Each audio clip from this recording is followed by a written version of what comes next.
ಇವತ್ತು ರಾಜ್ಯ ರಾಜಕೀಯದಲ್ಲಿ ಹಲವಾರು ಬೆಳವಣಿಗೆಗಳು ನಡೆದಿವೆ. ಬಿಜೆಪಿ ನಾಯಕರ ವಿರುದ್ಧ ಸಿಡಿದೆದ್ದಿರುವಂತಹ ಎಸ್ ಟಿ ಸೋಮಶೇಖರ್ ಇಂದು ಮತ್ತೆ ಡಿಸಿಎಂ ಡಿಕೆ ಶಿವಕುಮಾರ್ ನಿವಾಸಕ್ಕೆ ಭೇಟಿ ನೀಡಿದ್ದಾರೆ.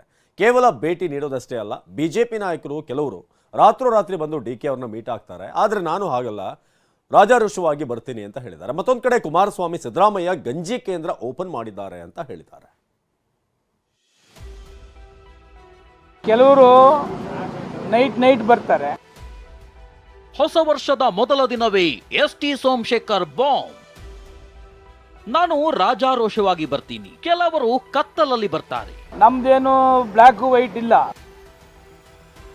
ರಾಜಾರೋಷವಾಗಿ ಬರ್ತೀವಿ. 2024 ಲೋಕಸಮರಕ್ಕೆ ಸಾಕ್ಷಿಯಾಗ್ತಿರೋ ವರ್ಷ ಇದು. ಆದರೆ ಇದೇ ವರ್ಷ ರಾಜ್ಯ ರಾಜಕೀಯದಲ್ಲೂ ಬದಲಾವಣೆಯ ಗಾಳಿ ಬೀಸ್ತಿದೆ. ಇದೇ ಹೊತ್ತಲೇ ಯಶವಂತಪುರ ಶಾಸಕ ಎಸ್ ಟಿ ಸೋಮಶೇಖರ್ ಇವತ್ತು ಮತ್ತೆ ಡಿಸಿಎಂ ಡಿಕೆ ಭೇಟಿಯಾಗಿದ್ದಾರೆ. ಹೊಸ ವರ್ಷಕ್ಕೆ ಶುಭಾಶಯ ಹೇಳಿದ್ದಾರೆ.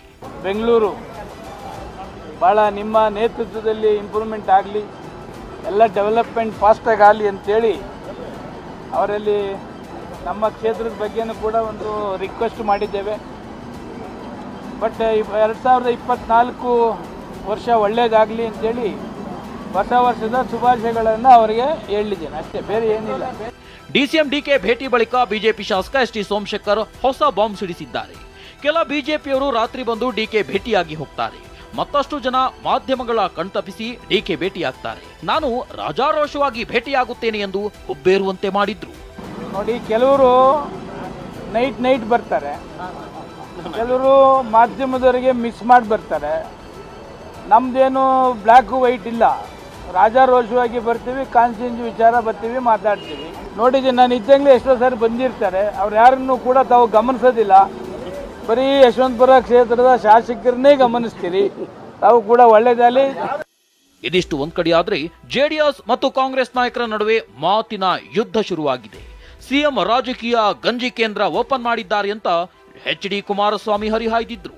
ಎಚ್ ಡಿ ಹೇಳಿಕೆಗೆ ಸಾಕಷ್ಟು ಮಂದಿ ಸಿಡಿದೆದ್ದಿದ್ರು. ಕುಮಾರಸ್ವಾಮಿ ಹೇಳಿಕೆಗೆ ಇಂದು ಬಿಆರ್ ಪಾಟೀಲ್ ತಿರುಗೇಟು ನೀಡಿದ್ದಾರೆ.